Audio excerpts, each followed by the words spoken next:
I started Sunrise about 20 years ago, and initially we were a third-party property manager.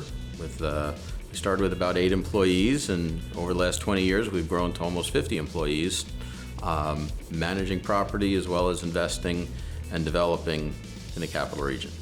We had started with homeroom Lofts in Averill Park, which was our first foray. It's only about a third of the size of Draper, and I had been introduced to Draper Lofts, and obviously it was in very bad condition. It had been vacant for 10 years, all the metals had been stolen out of it, there was water penetrating the building, a lot of vandalism, really just a mess is the best way to describe it, and it was really pulling down the neighborhood. We tried with a couple of people we knew to design something that would work and didn't do so well.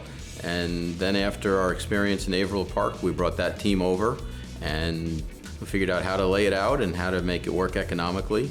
And we were impressed with the community's involvement and how much Metroplex and the town wanted to see it saved. We invited the community to really try and take part in what was going on.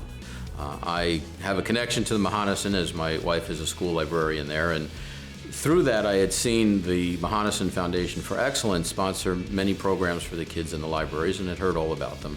So we decided to start out reaching out to them and seeing if there was some way what we were doing could benefit them, as well as to connect to the community. So we reached out to them. People wanted to see the school before it was changed over, take that one last walk through.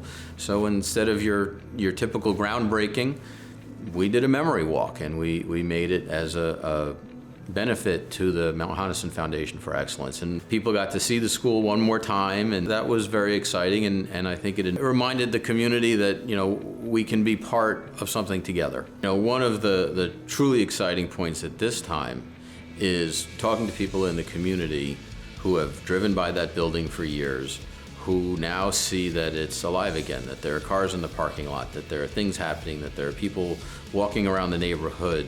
And it's exciting to see a community in action.